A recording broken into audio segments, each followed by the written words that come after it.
I stood in the boardroom of Vance Corporation, watching my father's face drain of all color as the recording of his voice filled the room. His own words admitting to fraud, to embezzlement, to planning my husband's destruction echoed off the mahogany walls.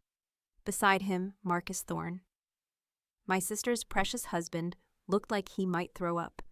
The board members sat frozen, their expensive pens hovering over notepads, as I calmly clicked to the next slide, showing 51% of voting shares now belonged to Sterling Vance Legacy, the company my husband Sebastian and I had quietly built in the shadows.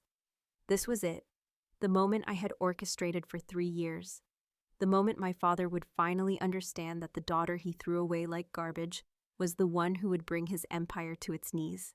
But before I tell you how I got here, before I show you exactly how I turned my humiliation into power, I need you to do something for me. If you believe that karma is real, if you think people who destroy others deserve to face the consequences, hit that like button right now. Subscribe to hear more stories of people who refuse to stay victims. And comment below telling me what you would have done in my situation, because trust me, this story is going to make you feel things you did not expect. Now let me take you back to where it all began. Let me tell you about the night my entire world shattered at my sister's wedding. My name is Eleanor Vance, though everyone calls me Ellie. For 25 years, I believed that if I was just good enough, quiet enough, talented enough, my father would finally see me. Arthur Vance, the real estate mogul, the man whose name opened doors across Manhattan, had 2 daughters. Isabella, the eldest, was everything he wanted. Beautiful in that classic photogenic way. Charming, ambitious. She studied business at Columbia and talked about quarterly earnings at dinner parties. Then there was me. I studied music at Juilliard. I spent my evenings at piano recitals instead of networking events. I preferred Chopin to corporate strategy, and that made me invisible in my father's eyes. My mother Victoria was no better. She looked at me the way you might look at a stain on expensive carpet, something unfortunate that needed to be hidden. Isabella was her project, her masterpiece. I was the mistake she tried to ignore. Growing up in our Fifth Avenue penthouse, I learned to make myself small. I ate dinner in my room when they had important guests. I practiced piano with headphones on so I would not disturb anyone. I accepted the smaller bedroom, the older car when I turned 16, the significantly smaller allowance. I told myself it did not matter. I told myself that love was not measured in money or attention. I was wrong. The invitation to Isabella's wedding came via text message, not even a phone call. Just a cold, impersonal text from my mother informing me that Isabella was marrying Marcus Thorne, heir to the Thorne Properties fortune, and that the wedding would be at the plaza in 3 weeks. There was no question about whether I wanted to come, no mention of being a bridesmaid, just the date time and a note at the end that said, "Please dress appropriately. This is an important event." I should have known then. I should have seen the warning signs flashing like neon lights in the darkness. But I was still that hopeful girl, still believing that maybe, just maybe, my sister's happiness might soften my father's heart. Maybe at her wedding, surrounded by love and celebration, he might finally look at me and see something worth acknowledging. I spent 2 weeks composing a piece of music as my wedding gift. It was a piano composition, something I had poured my heart into, weaving together melodies that spoke of sisterhood, of childhood, memories of hope for the future. I had it professionally bound in a leather portfolio with Isabella's and Marcus's names embossed in gold on the cover. It was the only thing of value I had to give. My father had cut my trust fund to almost nothing, claiming I needed to learn the value of money. I was surviving on scholarships and the small amount I made from playing at upscale restaurants on weekends. The night of the wedding, I stood in front of my closet for an hour, trying to find something appropriate. Everything I owned suddenly looked shabby, too simple, too cheap. I finally settled on a navy blue dress I had bought at a sample sale. It was elegant in its simplicity, with clean lines and a modest neckline. I did my own hair and makeup, spending an embarrassing amount of time trying to look like I belonged. When I arrived at the plaza, I felt like I had stepped into a different universe. The ballroom was transformed into something from a fairy tale. Crystal chandeliers cast prisms of light across tables laden with white orchids and gold accents. Women dripped with diamonds. Men wore watches that cost more than my year's rent. I clutched my leather portfolio and tried not to feel like an imposter. I spotted my father immediately. Arthur Vance held court near the bar, surrounded by politicians and business associates. He was in his element, commanding attention with that booming voice and confident laugh. My mother stood beside him in a silver gown that probably cost more than my car, smiling her perfect hostess smile. Neither of them had noticed me arrive. Isabella looked stunning in her wedding gown, a creation of white silk and lace that must have taken months to make. She was laughing with a group of her sorority sisters, her hand resting possessively on Marcus's arm. Marcus Thorne was handsome in that generic trust fund way. Square jaw, perfect hair, the kind of smile that never quite reached his eyes. I had met him exactly twice before this night. Both times he had looked through me like I was furniture. I made my way through the crowd, murmuring congratulations to relatives I barely knew, accepting air kisses from aunts who could not remember my name. I was heading toward the gift table, planning to leave my portfolio and maybe slip out early when Isabella spotted me. Her eyes lit up, but not with warmth. It was the look a cat gets when it sees a mouse. She was holding a glass of red wine, laughing at something one of her bridesmaids said, but I saw the exact moment she registered my presence. Her smile turned sharp predatory. She excused herself from the group and moved toward me with the grace of a viper. "Eleanor," she said, her voice loud enough to attract attention from nearby guests.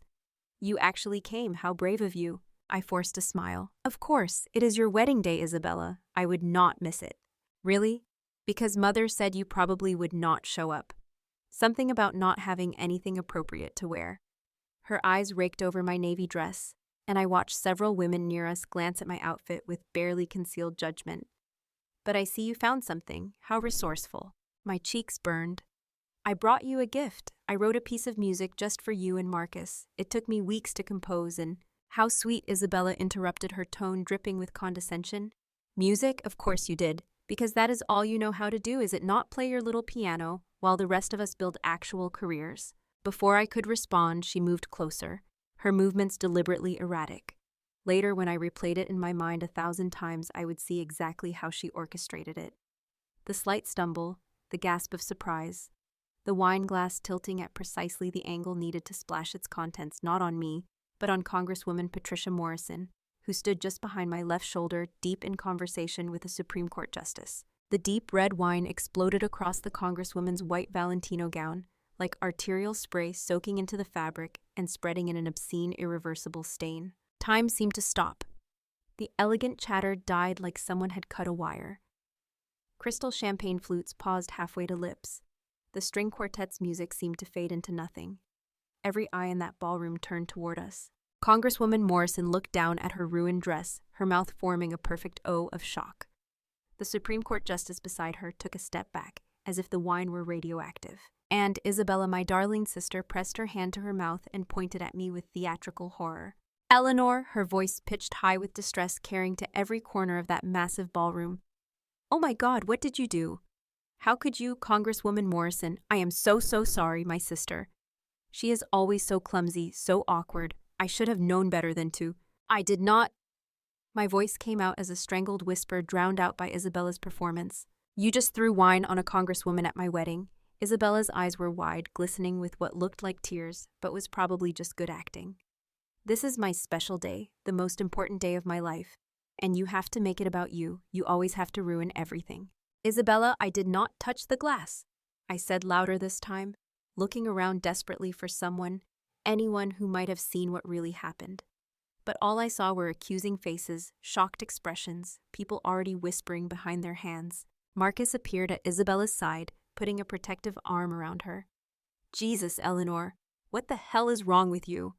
His voice was full of disgust. "This is completely unacceptable. You need to leave now." "I did not do anything." My voice was rising, panic clawing at my throat. She walked into me, the wine was already spilling. "Oh, so now you are saying it is my fault?"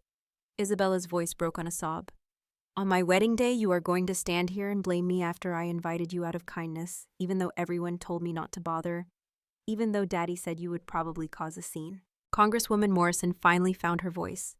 "Young lady, this gown costs $12,000. I will pay for it," I heard myself say, even though I had maybe $300 in my checking account. "Please, I did not." "You will pay for it." Marcus laughed a cruel sound. "With what your piano playing money, do you have any idea who you just assaulted?" I did not assault anyone, but nobody was listening. The crowd had formed a circle around us, a gladiatorial arena, where I was the condemned. I saw my Aunt Diane whispering furiously to her husband. I saw business associates of my father filming the scene on their phones. I saw my mother approaching from across the room, her face a mask of cold fury. Then the crowd parted like the Red Sea, and my father appeared. Arthur Vance was a big man, 6 feet tall and broad-shouldered with silver hair, and the kind of presence that made boardrooms fall silent. But in that moment, he looked like an angry god, his face flushed red, a vein throbbing at his temple. He did not ask what happened, did not look at me with even a shred of concern or confusion. He looked at me the way you might look at something you scraped off your shoe. "You," he said, his voice low and dangerous. "I specifically told Victoria not to invite you." "Daddy, I invited her," Isabella said quickly, her voice small and wounded. "I thought maybe if we included her, she would feel like part of the family. Was trying to be kind. I should have listened to you." My father's jaw clenched so hard, I could see the muscles jumping. He turned to me and I felt myself shrinking under that withering gaze. "What is that in your hand?"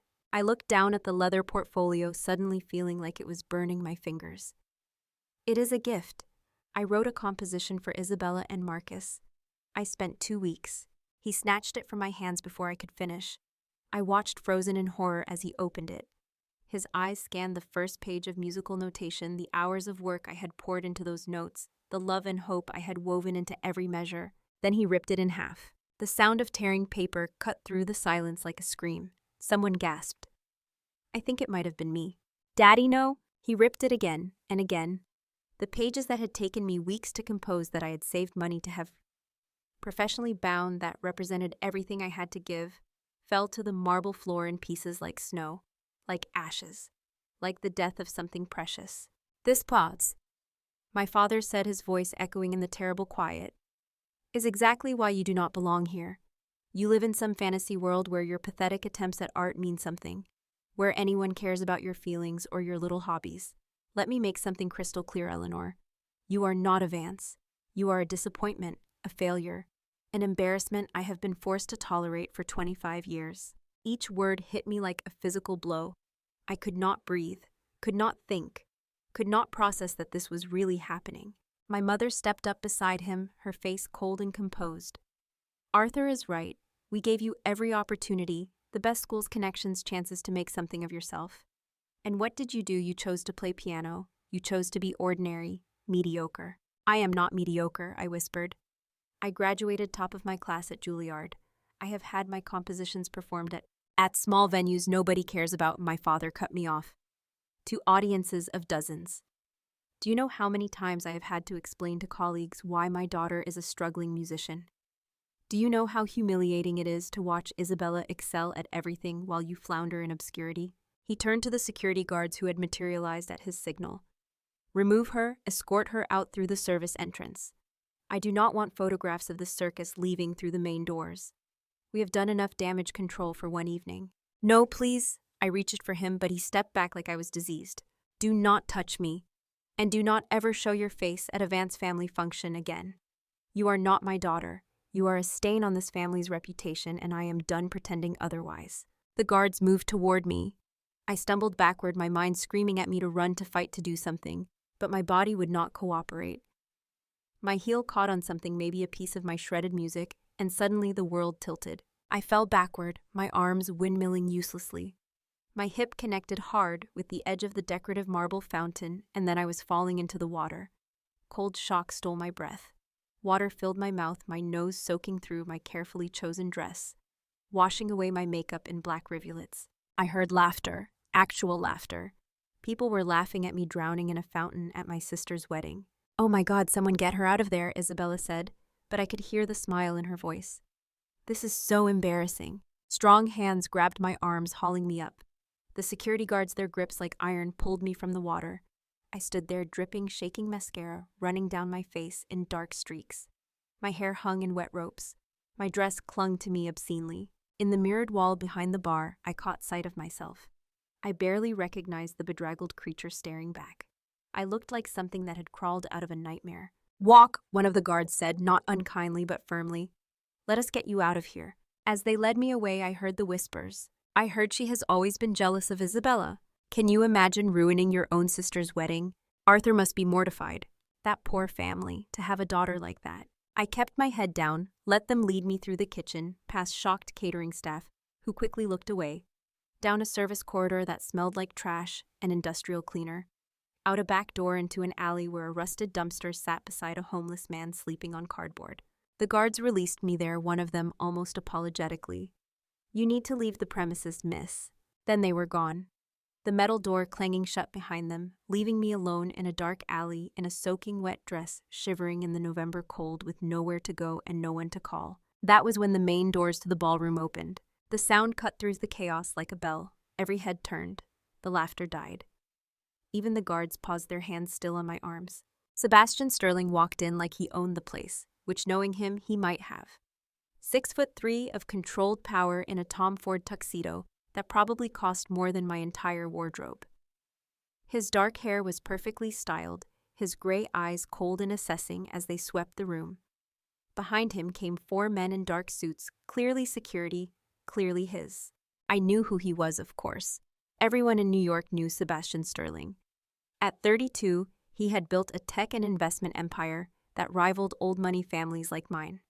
He was ruthless in business, brilliant in strategy, and notoriously private in his personal life. He was also my father's biggest competitor, and from what I understood, his most hated rival. The Sterling Corporation had recently acquired several properties my father had wanted, had poached key executives from Vance Corp, and had been slowly, methodically dismantling my father's monopoly in the Manhattan real estate market. They were enemies in every sense of the word. What Sebastian Sterling was doing at my sister's wedding, I had no idea. He walked straight toward me, ignoring my father, ignoring Isabella, ignoring everyone else in the room. His shoes clicked on the marble floor with steady, measured steps. The crowd parted before him like water. When he reached me, he stopped, looked at the guards holding my arms, looked at the water dripping from my hair, looked at the torn music scattered on the floor. Then he did something that made my heart stop. He took off his tuxedo jacket, a garment that probably cost $5,000, and draped it carefully around my shoulders. It was warm from his body heat and smelled like expensive cologne, and something else, something clean and masculine. His hands were gentle as he adjusted it, making sure it covered me properly. Then he turned to face my father. The silence in the room was absolute. You could have heard a pin drop on the thick carpet. Sebastian's voice when he spoke was quiet, but it carried to every corner of that ballroom calm and absolutely lethal. "You just put your hands on my wife." The words hung in the air like bombs waiting to explode. My father's face went from red to white to purple. Isabella's mouth dropped open in a way that would have been comical if I was not so stunned. Marcus looked like he had been punched. My mother's champagne glass slipped from her fingers and shattered on the floor. Sebastian did not wait for a response. He turned back to me, and for the first time, his expression softened slightly. "Can you walk, Eleanor?" I nodded, not trusting my voice. He held out his arm. I took it, my wet hand leaving marks on his expensive shirt. He did not seem to care. With his support, I stood, my legs shaking, but holding. The guards had released me the moment Sebastian spoke, backing away like they had been burned. Sebastian looked around the room one more time, his gaze touching on my father, on Isabella, on the shocked guests. When he spoke again, his voice held absolute authority. "This party is over." We walked out together, his arms supporting me, his security forming a protective barrier around us. Behind us, I could hear chaos erupting, my father shouting, Isabella crying, guests talking all at once. But Sebastian kept walking steady and sure, guiding me through the lobby and out to where a black Mercedes waited at the curb. He helped me into the car with the same careful gentleness he had shown when putting his jacket around me. His driver pulled away from the plaza, and I watched through the tinted windows as the scene of my humiliation disappeared behind us. Only then did I start shaking, great violent tremors that made my teeth chatter. Sebastian reached over and turned up the heat, then pulled a blanket from somewhere and tucked it around me over his jacket. "Where are we going?" I finally managed to whisper. "My home," he said simply. "We need to talk." I should have been afraid, should have questioned why this powerful stranger had just claimed me as his wife in front of hundreds of people, should have demanded answers immediately. But I was too exhausted, too broken, too numb. So I just nodded and closed my eyes, letting the car carry me away from the worst night of my life. Sebastian's penthouse overlooked Central Park from the 68th floor. Floor-to-ceiling windows showed the city spread out like a carpet of lights. The interior was modern and masculine, all clean lines and neutral colors, but surprisingly warm. He led me to a bathroom that was bigger than my entire apartment and left me with a stack of soft towels and a silk robe. I stood under the hot shower for what felt like hours, washing away the fountain water, the tears, the humiliation. When I finally emerged wrapped in the robe that was far too big for me, I found Sebastian in the kitchen making tea. He had changed into jeans and a simple black sweater, looking more human and somehow even more intimidating without the formal wear. He gestured to a stool at the kitchen island, and I sat accepting the mug of chamomile tea he handed me. For a long moment, we just sat in silence. Then Sebastian spoke, his voice matter of fact. "I suppose you want to know why I said you were my wife?" "Among other things," I said, my voice hoarse from crying. He smiled slightly, the first real expression I had seen on his face. 3 years ago, I was at a charity gala, horrible event full of pompous people congratulating themselves for donating money they would have spent on another yacht anyway. I was about to leave when I heard someone playing Rachmaninoff in a side room. I followed the sound and found you. I stared at him, trying to remember. 3 years ago, I had played at dozens of events background music that people rarely paid attention to. "You were playing Piano Concerto No. 2, he continued, "and you were crying. Very quietly, so quietly that if I had not been standing right there, I would not have noticed. But there were tears on your cheeks, and your hands never missed a note. I stood there for 20 minutes, watching you pour your heart into that music, and I thought I had never seen anything so beautiful or so sad." My hands tightened around the mug. I remembered that night. It had been right after my father had refused to come to my senior recital, claiming he had a business dinner that could not be rescheduled. I had played at the charity event afterward, my heart breaking with every note. "I asked about you," Sebastian said. "Found out who you were. Arthur Vance's forgotten daughter, the one he was ashamed of because she chose art over business. And I realized we had something in common." "What?" I whispered. "We both knew what it was like to be invisible to the people who were supposed to love us." His voice was soft, but there was steel underneath. "My father was a drunk who gambled away everything we had. My mother worked 3 jobs and still barely kept us fed. I built my empire from nothing, and I swore I would never let anyone make me feel worthless again. When I saw you that night, I saw someone with that same fire underneath someone who was being systematically extinguished by people too blind to see what they had. I did not know what to say, did not know how to process this stranger who seemed to see into my soul. I have been watching you for 3 years, Eleanor. Not in a creepy way," he added quickly, and I almost laughed despite everything. "But I made sure to be at events where you played. I bought all your recordings, the ones you sell at that little shop in Soho. I commissioned that piece you wrote last year, the one about New York in autumn. I hired you to play at my company events, always anonymously, always through a third party, so you would not know it was me. Why?" The word came out broken. "Because I was waiting for you to be ready. Waiting for the moment when you would finally see what your family is, what they have always been." He leaned forward, his gray eyes intense.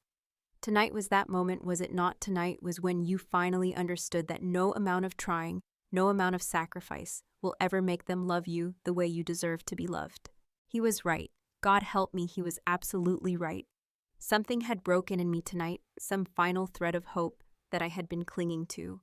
I had seen the truth in my father's eyes, in Isabella's calculated cruelty, in my mother's cold indifference. They did not just not love me. They actively despised me. "So what happens now?" I asked. "You cannot really expect me to just be your wife. We do not even know each other." Sebastian's smile was sharp. "Oh, we are going to get to know each other very well. But first, we are going to destroy everyone who hurt you. We are going to take everything they value, everything they have built their identity on, and we are going to burn it to the ground. And then, Eleanor, you are going to rise from those ashes and show them exactly who they threw away." Something stirred in my chest, something dark and hungry that I had never allowed myself to feel before. "How?" He stood and walked to a home office visible through an open door. When he returned, he had a laptop and a thick folder. He opened the laptop and turned it toward me. The screen showed a complex web of companies' investments and financial connections. "For the last 3 years," Sebastian said, "I have given you money. Do you remember?" I did. About 6 months after that charity gala, I had started finding envelopes of cash in my mailbox at the restaurant where I played. Never a note, never an explanation, just enough to cover my rent and expenses. I had assumed it was from a grateful patron, someone who appreciated the music. It had allowed me to quit my second job to focus more on composing. That money was not a gift, Sebastian said. It was an investment, because I knew you were smart, Eleanor. I knew you would not just spend it, and I was right. He pulled up another screen showing a series of shell companies and carefully structured investments. My investments. The ones I had made over the last 3 years, slowly building a portfolio, learning about business and finance in the rare spare time I had. You used that money to buy up debt, Sebastian said, admiration in his voice. Small companies that supply materials to Vance Corp, contractors who build their properties. You have been quietly acquiring leverage for 3 years, probably not even fully understanding why, just following some instinct. You are brilliant, Eleanor. You just never had anyone to tell you that. I stared at the numbers on the screen. He was right. I had been doing exactly that, almost compulsively, like I was preparing for something I could not name. And I, Sebastian said, pulling up yet another file, have been doing the same thing but on a much larger scale. I own 40% of Vance Corporation's voting shares through various international investment funds. Combined with your leverage over their suppliers and the contacts I have been cultivating among their board members, we have enough power to take control of the company. We can destroy your father, Eleanor. We can make him feel exactly what he made you feel tonight. The darkness in my chest grew stronger. Why would you do this? You do not owe me anything. Because, Sebastian said, and his voice went soft again. I see you. I have always seen you. And I think if we are being honest, you see me too. We are the same, you and I. People who clawed their way up from being invisible. People who turned pain into power. And together, Eleanor, we could build an empire that would make your father's achievements look like child's play. He held out his hand. So what do you say? Will you marry me for real this time? Will you let me give you the tools to take back everything they tried to take from you? I looked at his hand, looked at the laptop screen showing my father's company laid bare, vulnerable, waiting to be consumed. Looked at this man who claimed to see me when no one else ever had. I thought about my father's face as he ripped my music to shreds. About Isabella's calculated cruelty. About a lifetime of being less than, of being invisible, of hoping for scraps of love from people who would never give them. Something hard and bright crystallized in my chest. Not quite anger, not quite hate, but something purer. Determination, purpose. The absolute certainty that I would never ever let anyone make me feel that small again. I took his hand, his fingers closed around mine, warm and strong. Let's burn it all down, I said. Sebastian's smile was beautiful and terrible. That is my girl. The next morning, I woke up in a guest room with sunlight streaming through floor-to-ceiling windows. For a moment, I forgot where I was, forgot everything that had happened. Then memory crashed back and I sat up with a gasp. Sebastian was waiting in the kitchen, already dressed in a charcoal suit, reading something on his tablet. He looked up when I entered, still wearing his silk robe, my hair a disaster. Coffee, he asked, pushing a mug toward me. I took it gratefully, the caffeine helping clear my foggy head. So what happens now? Now, Sebastian said, we get married, actually married, today. I choked on my coffee. Today, we need to make last night's announcement legitimate before your father's lawyers start digging. I have already arranged for a private ceremony at City Hall at 2 p.m. We will need witnesses, but my assistant and driver can handle that. He said it all so calmly, like he was discussing a business merger. I suppose in a way he was. And then I asked, then we go to war. He turned his tablet toward me. The screen showed news headlines, social media posts, all exploding with the story from last night. Photos of me on the ground soaked and crying. Videos of my father ripping up my music. The humiliation captured in high definition and shared thousands of times. But the narrative was not what I expected. Comment after comment condemned my family. People were outraged by the cruelty, disgusted by the treatment of me, shocked by Arthur Vance's callous words. Isabella was being torn apart online, accused of orchestrating the wine incident. Congresswoman Morrison had released a statement saying she reviewed the security footage, and it was clear I had not been at fault. Welcome to the court of public opinion, Sebastian said. Your family just became the most hated people in New York. He was right. The backlash was immediate and brutal. By noon, there were protests outside Vance Corporation headquarters. By 1 p.m., 3 major clients had publicly announced they were terminating contracts. By the time we arrived at City Hall, Vance Corp stock had dropped 15%. The ceremony was quick and simple. Sebastian's assistant produced rings that fit perfectly, making me wonder how long he had been planning this. When the clerk pronounced us husband and wife, Sebastian kissed me gently, respectfully, like a promise rather than a claim. We were married. Eleanor Sterling. It felt strange and right all at once.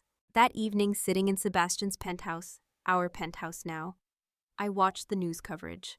My father had called a press conference trying to do damage control. He stood at a podium looking older than I had ever seen him, claiming that the videos were taken out of context, that I had a history of dramatic behavior, that he loved all his daughters equally. The reporters were not buying it. Question after question hammered him about his treatment of me, about the public humiliation, about ripping up my gift. He grew redder and more flustered with each query, finally storming off the stage when someone asked if he felt remorse. This is just the beginning, Sebastian said beside me. He had loosened his tie, rolled up his sleeves, and was working on his laptop even as we watched. Tomorrow, the suppliers start making their move. He was right. The next morning, 5 major suppliers to Vance Corp simultaneously demanded immediate payment for outstanding invoices, or they would cease all deliveries. The amounts were not huge individually, but together they represented a significant cash flow problem. And in construction and real estate, cash flow is everything. I watched the panic spread through the company from my new position at Sebastian's side. We had set up a command center in his home office with multiple screens showing stock prices, news feeds, and social media trends. It felt like being in the war room of a particularly vengeful general. My phone had been ringing non-stop since the wedding. My mother called 17 times. Isabella called 32 times. Even my father called, though I could tell from the voicemail that it was really his assistant trying to arrange a meeting. I ignored them all. On the 3rd day, my father played his hand. He called, and for once I answered. Eleanor, his voice was tight, controlled. We need to talk. Dewey, I kept my voice cool. This nonsense with Sterling needs to stop. You have made your point. You have gotten your revenge for imagined slights. Now it is time to be reasonable. Imagined slights. I felt Sebastian's hand on my shoulder steadying me. I am willing to offer you a position at Vance Corp, my father continued. Junior Vice President of Community Relations, a generous salary, an office on the 35th floor. All you have to do is divorce Sterling and come home. Home, I repeated. You threw me out of a wedding reception and told me I was not your daughter. Where exactly is home, father? Don't be dramatic. You know I was upset. The situation was embarrassing, but family is family, Eleanor. We take care of our own. When it's convenient for you. Is that what this is about, money? Fine. I will triple the trust fund I established for you. $4 million accessible immediately. You can continue your little music hobby as much as you want. Just end this farce with Sterling before you destroy everything I have built. It was impressive, really. He still thought this was about money, about position, about wanting a piece of what he had. He genuinely could not comprehend that this was about something much deeper. I have a counter offer, I said. Meet me at Lucian's tomorrow at 7 p.m. Come alone. No lawyers, no assistants, no Isabella. Just you and me. We will discuss terms then. There was a long pause. Fine, but Eleanor, if you are planning something foolish, let me remind you that I have lawyers who can crush you and your new husband. Sterling may think he is powerful, but I have been playing this game since before he was born. 7 p.m., I repeated and hung up. Sebastian was looking at me with something like pride. You are sure about this? I nodded. He needs to see my face when I tell him. Needs to understand that I am not the same girl he threw away. Lucien's was a small, exclusive French restaurant in the West Village, the kind of place where deals were made over wine that cost more than most people's monthly rent. I arrived 15 minutes early, wearing a dress Sebastian had insisted on buying me. It was black, elegant, and probably cost more than my entire wardrobe from before. I felt like armor. My father arrived exactly on time. A power move, I recognized. He was wearing one of his expensive suits, his silver hair perfectly styled, but there were new lines around his eyes. The last few days had aged him. He sat across from me, waving away the waiter before ordering a bottle of wine I knew he preferred. Always in control, always commanding the room. Well, he said once the wine was poured, what are your terms? I do not have terms, I said quietly. I have information. I pulled out my tablet and slid it across the table. On the screen was a comprehensive file detailing Marcus Thorne's activities over the last 3 years. Embezzlement, money laundering, kickbacks from contractors. All meticulously documented with dates, bank transfers, and recorded conversations. My father's face went gray as he scrolled through the file. Where did you get this? Marcus is not as smart as he thinks he is. Neither are you. I leaned forward. Do you know what I have been doing for the last 3 years, Father? While you were ignoring me, dismissing me, treating me like I was worthless, I was learning, I was watching, I was building a network of people. You discarded people, you underestimated people who were very happy to help me. Once they understood what I was doing. This is fabricated, he said, but his voice lacked conviction. It is not, and you know it. I have originals of everything.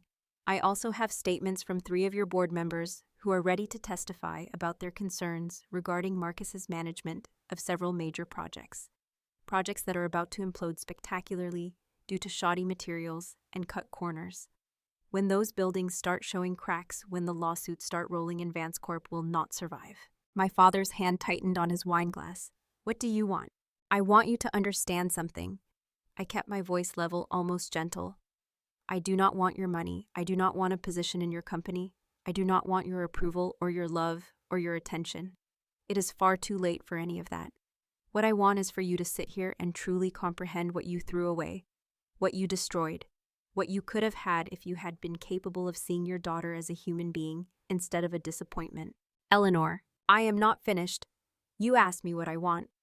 I want you to know that Sebastian Sterling and I currently control 51% of Vance Corporation voting shares. We bought the last 11% yesterday morning from board members who were very tired of your tyrannical management style. Tomorrow we are calling an emergency board meeting. You will be removed as CEO. Marcus will be reported to federal authorities for his financial crimes. And Isabella will have to face the reality that her perfect life was built on fraud and cruelty. My father's face had gone from gray to white. You cannot do this. I built that company. It is my legacy. It was your legacy, I corrected. Now it belongs to people who actually care about building something sustainable instead of just feeding their own egos. We are keeping the company, Father. We are going to restructure it, clean it up, and turn it into something that actually contributes to society instead of just crushing everyone in its path. You vindictive little... I am not vindictive. I am just no longer willing to be invisible. I stood up, leaving my wine untouched. The board meeting is tomorrow at 10 a.m. I recommend you bring your own lawyer, though I doubt it will help. And Father, that position you offered me, Junior Vice President of Community Relations. I am going to be chairwoman. Sebastian will be CEO. Your name will still be on the building. We are calling it Sterling Vance Legacy, a monument to what it means to actually value all your children, not just the ones who fit your narrow definition of worth. I walked away from the table from my father sitting there in shock, from the last vestige of the girl who had craved his approval. I did not look back. The board meeting the next morning was, in Sebastian's words, beautiful carnage. My father arrived with 3 lawyers and an expression of barely controlled rage. Isabella and Marcus came too, though they were not board members, probably hoping to provide moral support. The conference room was on the 62nd floor of Vance Corp headquarters, with windows overlooking the city my father thought he owned. 15 board members sat around the massive mahogany table, most of them looking uncomfortable. Arthur took his place at the head of the table, but before he could start the meeting, Sebastian stood up. If you do not mind, Arthur, I will be conducting this meeting. As the majority shareholder, that is my right. My father's jaw clenched, but he could not dispute it, not without looking weak. He sat back down and I watched something die in his eyes. Sebastian was magnificent. Cool, professional, devastating. He laid out the case against Marcus, first presenting evidence that made several board members gasp. Financial mismanagement, fraud, embezzlement. It was all there, undeniable. Marcus tried to defend himself, claiming the documents were fake, that this was a conspiracy. But Sebastian simply pulled up bank records, emails, recorded phone calls.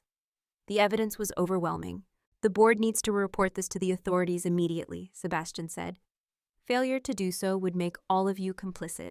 I trust you will do the right thing. He did not wait for an answer, just moved on to the next item. The vote on new leadership. That was when I stood up and walked to the front of the room. I had not planned to speak, had thought I would let Sebastian handle everything. But looking at my father's face, at Isabella's shocked expression, I knew I needed to say something. I know what you are all thinking, I said, my voice steady. You are thinking this is about revenge, about a spoiled daughter throwing a tantrum, but it is not. I pulled up the presentation I had spent all night preparing. This is about the future. Vance Corp has been hemorrhaging money for years. Your stock price has declined 30% in the last 18 months. Employee retention is abysmal. Your reputation in the industry is barely holding on. Why? Because you have been led by a man who cares more about appearances than results, who values loyalty over competence, who makes decisions based on ego instead of strategy. I clicked to the next slide showing financial projections. Sterling Vance's legacy will focus on sustainable development, community investment, and transparent business practices. We will divest from the predatory practices that have defined this company and invest in projects that actually improve the city we operate in. We will pay fair wages, maintain ethical supply chains, and build structures that will last generations. And we will be profitable doing it because, contrary to what my father believes, you do not have to be cruel to be successful. The room was silent. Then one by one, board members started nodding. When the vote came, it was unanimous. Arthur Vance was removed as CEO. Sebastian Sterling was appointed to replace him. I became chairwoman of the board. A special committee was established to investigate Marcus Thorne's activities and cooperate with federal authorities. My father sat frozen in his chair, unable to process what had just happened. 40 years of work of building an empire gone in less than an hour. Isabella rushed to his side, her perfect face crumpled with tears. She turned to me, her voice shrill. How can you do this to your own father, to your own family? You have destroyed everything. I looked at her, this sister who had tormented me my whole life, who had orchestrated my humiliation at her wedding, and I felt nothing. Not anger, not satisfaction, just a vast emptiness where love should have been. No, Isabella, I said quietly. He destroyed this family years ago. I am just cleaning up the mess. Security arrived to escort Marcus out of the building. He struggled, shouting about lawyers and revenge, but it was pathetic, like a child throwing a tantrum. My father finally stood, moving like an old man, all his swagger gone. At the door, he stopped and looked back at me. You were always weak, Eleanor. Always too soft, too emotional. I see I was wrong. You are hard as stone, cold as ice. I do not know what Sterling has turned you into, but you are not my daughter. I was always your daughter, I said. You just never bothered to look. He left then, Isabella trailing behind him, both of them diminished, defeated, destroyed. The days that followed were a whirlwind. Marcus was arrested, the evidence against him impossible to deny. The media ate up the story of corporate fraud and family betrayal. Vance Corp's stock, after an initial panic, began to stabilize, as investors responded positively to the new leadership. My mother called once, her voice icy. I hope you are satisfied. You have humiliated us, made us a laughingstock. Your father is the subject of ridicule at his club. Isabella cannot show her face anywhere without being hounded by reporters. I always knew you were selfish, Eleanor, but this is monstrous. Tell me, Mother, I said, did you ever even once think about how I felt? Did you ever consider that your daughter, your own child, might need your love instead of your contempt? She hung up without answering. I received one letter weeks later, after everything had settled. It arrived at the penthouse in a plain envelope, my father's handwriting on the front. Inside was a single page of stationery, his writing shaky in a way I had never seen. Eleanor, it read. I have spent 68 years believing that strength meant never showing weakness, that love meant pushing people to be better, that sentiment was for fools. I raised you the way I was raised, the way I thought would make you strong. I see now that I broke something precious, instead of building something strong. I do not expect forgiveness. I do not deserve it. I only want you to know that every night I dream about the piano recital I missed when you were 12. I dream about the way your face fell when I said I had a meeting. I dream about all the moments I could have chosen you and did not. I am sorry. It changes nothing, I know. But I am sorry. I read it twice, then carefully fed it into the paper shredder in Sebastian's office. Some apologies come too late after the wound has scarred over and the person has moved on. His regret could not undo 25 years of neglect and cruelty. It could not erase the girl who had cried herself to sleep, wondering why she was not good enough. It could not bring back the daughter who had loved him despite everything. That girl was gone, and I did not mourn her. 6 months later, I stood in what used to be my father's office, and was now mine. The mahogany desk remained, but I had replaced everything else. The walls were hung with art from local creators. The bookshelves held volumes on sustainable development, urban planning, and social equity, alongside business texts. A baby grand piano sat in the corner because I had not stopped being a musician just because I had become a businesswoman. Sterling Vance's legacy was thriving. We had launched 3 new development projects focused on affordable housing. We had established a foundation supporting arts education in underprivileged communities. Our employee satisfaction scores had tripled. Our stock price had recovered and then exceeded its previous highs. We were proving that you could be successful and ethical at the same time. Sebastian and I had developed an interesting partnership. Our marriage, which had started as a strategic alliance, had evolved into something neither of us had expected. Not quite love, not yet, but a deep respect and understanding. We were partners in the truest sense, building something together that neither could have achieved alone. He knocked on my office door one evening as I was finishing up some paperwork. Ready to go home? Home. It was still strange to think of his penthouse, our penthouse, as home. But it was. More than the Fifth Avenue apartment I had grown up in had ever been. Almost. I saved my work and stood stretching. Have you seen the Q3 reports? We exceeded projections by 18%. He smiled. I saw. You are brilliant, Eleanor Sterling. I hope you know that. I walked over to the window, looking out at Manhattan spread below. Somewhere out there was my father living in a modest apartment in Queens, after his assets were seized to pay back some of the money Marcus had embezzled. Somewhere out there was Isabella, divorced and struggling to rebuild her social standing after her husband's fraud became public. Somewhere out there was my mother maintaining her icy silence and her bitter resentment. I did not feel triumph looking out at the city. I did not feel the rush of victory I had expected. I felt something quieter, something more profound. I felt free. Do you think we did the right thing? I asked Sebastian, destroying them like that. He came to stand beside me. We did not destroy them, Eleanor. They destroyed themselves. We just refused to be collateral damage. He was right. My father's cruelty, Marcus's greed, Isabella's malice, they had sown the seeds of their own downfall. I had simply been the catalyst that made them face consequences for once in their privileged lives. No regrets then? I asked. Sebastian took my hand, his fingers warm around mine. Only one. I wish I had walked into your life sooner. Wish I could have spared you some of the pain. I squeezed his hand. If you had come sooner, I would not have been ready. I needed to be broken down completely before I could build myself back up into someone strong enough to stand beside you.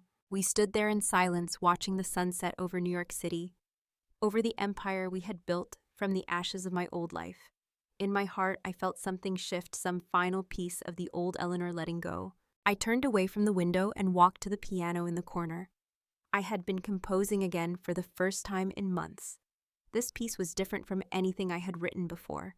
It was not sad or yearning. It was powerful, triumphant, fierce. It was the sound of a woman who had taken back her life. I sat down and began to play, my fingers finding the keys like old friends. Behind me, I heard Sebastian moving around the office, probably checking his emails, but I knew he was listening. He always listened when I played. The music swelled, filling the office, spilling out into the hallway. It was a story told in notes and chords. The story of a girl who was invisible, who was broken, who rose from the ashes and became unstoppable, who learned that the most powerful thing you can do is refuse to remain a victim. When the final notes faded, I sat with my hands resting on the keys, breathing slowly. I thought about the girl at Isabella's wedding, soaked and humiliated on the floor. I thought about what I would tell her if I could travel back to that moment. I would tell her that the worst night of her life was actually the beginning of the best thing that ever happened to her. That sometimes you need to be completely destroyed before you can rebuild yourself into who you were always meant to be. That the people who hurt you reveal who they truly are, and that is a gift, even if it feels like a curse at the time. I would tell her that she is about to become someone extraordinary. The question I have for you is this. Have you ever had a moment where you realized the people who were supposed to love you never really did? A moment when everything you thought you knew about your relationships crumbled, and you had to decide whether to keep accepting the crumbs or demand the whole feast. What did you do? Did you walk away, or are you still hoping things will change? Drop your story in the comments. Let's talk about the moment everything shifted for you. And if this story resonated with you, if you understand what it is like to be underestimated and then prove everyone wrong, hit that like button. Subscribe for more stories about people who refuse to stay broken. Because the truth is, we are all Eleanor at some point in our lives. The only question is whether we have the courage to become who we were meant to be. Your move.